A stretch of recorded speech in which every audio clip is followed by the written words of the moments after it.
Nous recevons Sarah Ebian, membre du bureau FSU, co-secrétaire académique du SNES FSU. Bonsoir. Bonsoir. Merci d'avoir accepté notre invitation. Alors, on vient d'entendre vos collègues syndicalistes.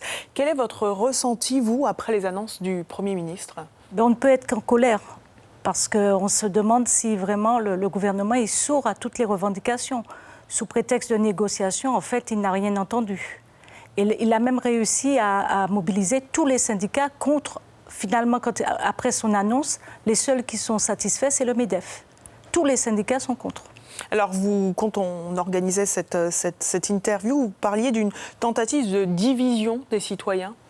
Oui, dans la mesure qui est de reculer pour 1975 l'application de cette réforme, on y voit un moyen de diviser pour apporter atteinte à la mobilisation. Mais nous, on est solidaires. Pour nos enfants, pour nos élèves, il n'est pas question qu'on leur laisse cet héritage-là. Alors finalement, le fait de reculer cet âge de retraite avant 1975, après 1975, ce n'est pas une victoire pour vous. Pourtant, le gouvernement a lâché du lest, si on peut dire, sur cela. Non, pour nous, ce n'est pas une victoire, puisqu'il ne remet pas en cause le système et n'apporte aucune réponse. Et comme l'a dit M.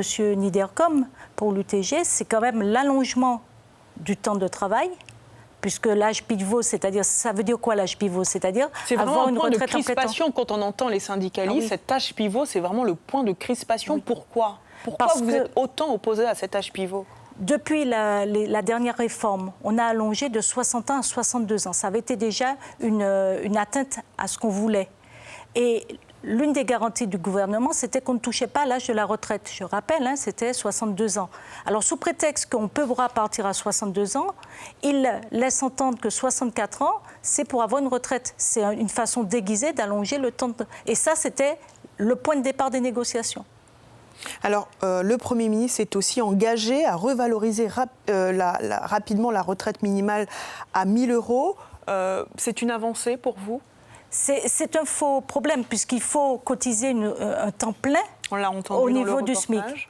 Donc les gens qui seront malades ou au chômage ne pourront pas avoir ce taux à 1 000 €. Donc il y a vraiment là aussi une duperie. On laisse entendre. Et c'est des miettes de toute façon par rapport à l'ensemble. Puisque je rappelle que tout le monde va perdre.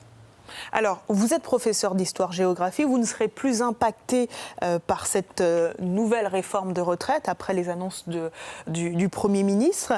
Quelles seront les conséquences pour les nouveaux professeurs, ceux que vous défendez aujourd'hui ?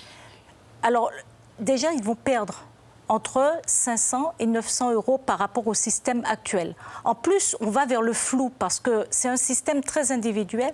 Chaque point correspondra à une heure travaillée, donnera une pension. Alors qu'avant, pour les professeurs, c'était la nuit. Les 6 derniers mois de leur traitement. Donc on change complètement de système, donc on ne sait pas où on va. Les calculs qu'on a pu projeter, c'est une perte d'achat. Alors il a beau promettre qu'on aura une revalorisation de salaire, ça ne sera jamais à hauteur de ce qu'on perdra.